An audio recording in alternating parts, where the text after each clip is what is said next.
আজকে সকাল সকাল উঠে একটু বেরিয়ে পড়লাম শান্তিপুরের উদ্দেশ্যে। শান্তিপুরে এসেছি শান্তিপুর কলেজ এবং শান্তিপুরের যে সমস্ত ঘুরে দেখা জায়গাগুলো রয়েছে আমি আপনাদেরকে আজকে দেখাবো। সঙ্গে থাকবেন।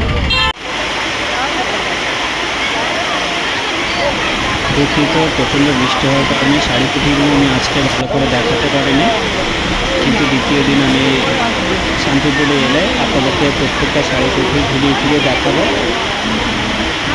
যদি কম দামে কেউ শাড়ি কিনতে চান তাহলে শান্তিপুর বেস্ট।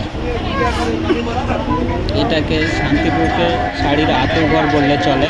আমি পরের দিনকে কয়েকটা শাড়ি কুঠিতে ভিজিট করব, তখন আপনাদেরকে দেখিয়ে দেবো কীরকম কী রেটের মধ্যে কী শাড়ি আসছে।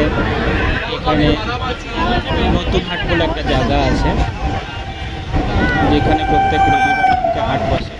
এই সমস্ত জায়গাগুলো দেখছেন, এগুলো গঙ্গার জলের ওভারফ্লোর কারণে এই সমস্ত লোকাল এরিয়াগুলো এখন জলে নিচ্ছে। সাধারণত এখানে সূক্ষ্মবেলায় হেঁটে যাওয়া যায়, বাট এখন নৌকা ইউজ করতে হচ্ছে এই সমস্ত লোকাল মানুষগুলো। দেখাচ্ছে কি অবস্থা হয়েছে। গঙ্গার জল ছাপিয়ে এই লোকাল এরিয়াতে ঢুকে পড়েছে। এগুলো সব জলা জমি ছিল না, বাঁধা জমি ছিল, বাট এখন সম্পূর্ণ জলে মগ্ন হয়ে গেছে।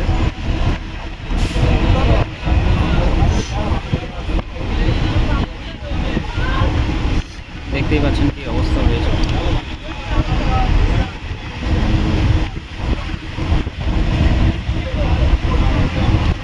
টোটাল এরিয়াটা শুধু জল আর জল।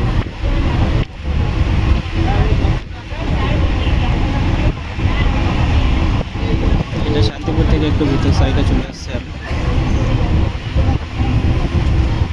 আজকেও প্রচণ্ড বৃষ্টি, বিকাল 4টে 4:30 পর থেকে বিভৎস বৃষ্টি হয়েছে। স্টেশনেই দেখতে পেলেন আমি আগে শান্তিপুর মানে শর্ট ভিডিওটা করেছিলাম শাড়ির আঁতুর ঘর।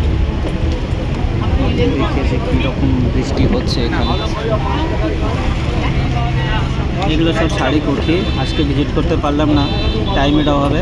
আমি নেক্সট যেদিনকে আসবো এই সমস্ত জায়গাগুলোকে আমি ঘুরিয়ে দেখাবো। এটা শাড়ি হাউস।